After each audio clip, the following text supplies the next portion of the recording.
Toastmaster Khushboo on the stage.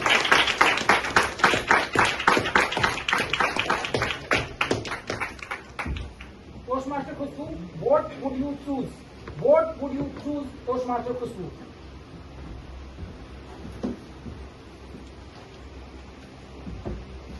Yes and no are two powerful words. Both come with their own advantages and disadvantages. You plan to wake up early in the morning, but your sibling wants to watch one more episode with you. What would you choose, yes or no?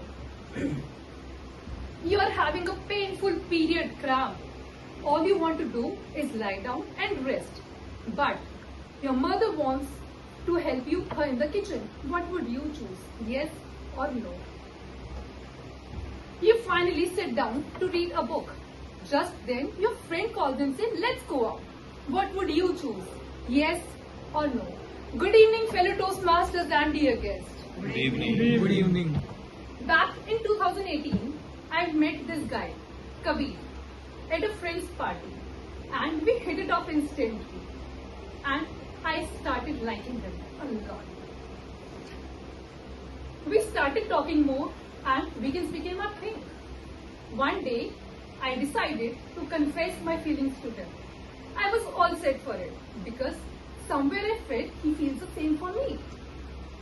We decided to meet at Khan Market. I dressed up well. We ordered food and drinks. I was waiting for the right moment. The right moment came just after the drinks. And I said, hey, I have something important to say. He smiled and curiously asked, what? I smiled and felt a bit shy. I liked you. In my head, I had already imagined everything. Our future, our wedding hashtag, and even our kid's name.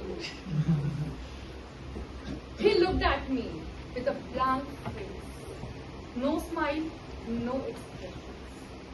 There was a pin drop silence. And then he uttered two words. Thank you. But I see you as a friend. Oh, okay. I smiled forcefully, but I was heartbroken. What he said was simple, direct, and honest. In that moment, I had two choices. Choice one, respect myself and walk away and say, okay, that doesn't work for me. And choice two, stay. What would have you chosen? I chose to stay. And let me tell you what staying looked like. It looked like replying to his every text, picking up every call, planning outings, choosing his comfort, and suppressing my emotions so that I won't scare him away.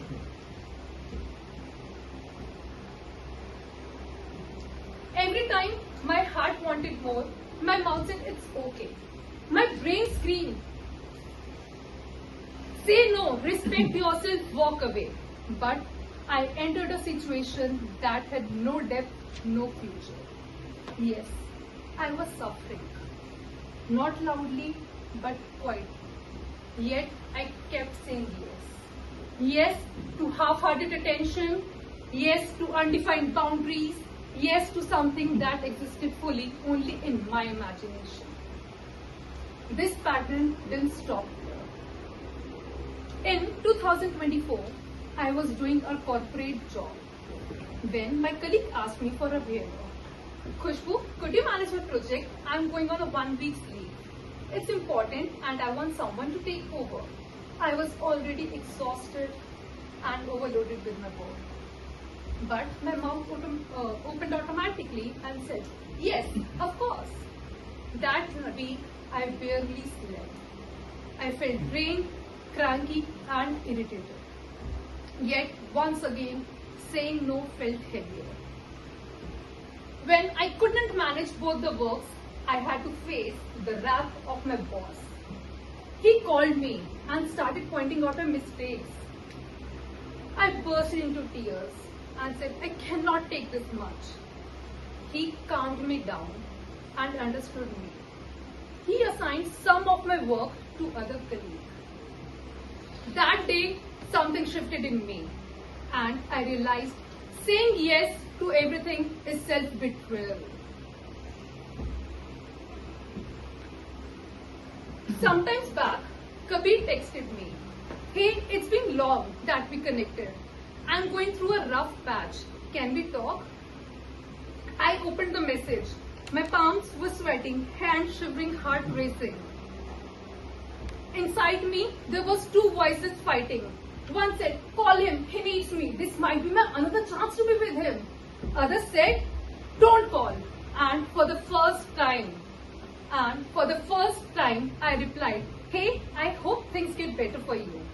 I'm sorry, I'm busy somewhere." You were hardly there when I needed a friend by my side.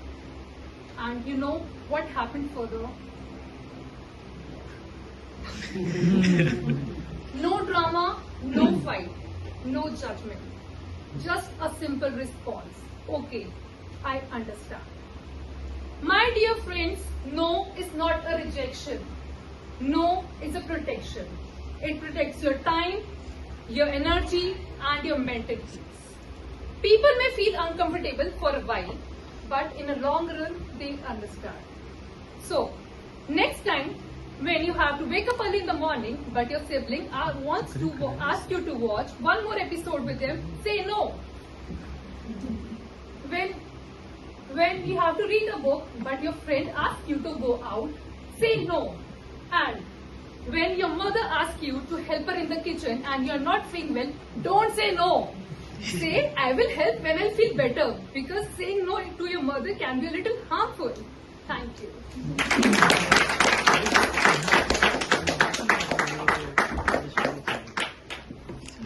Now it's time.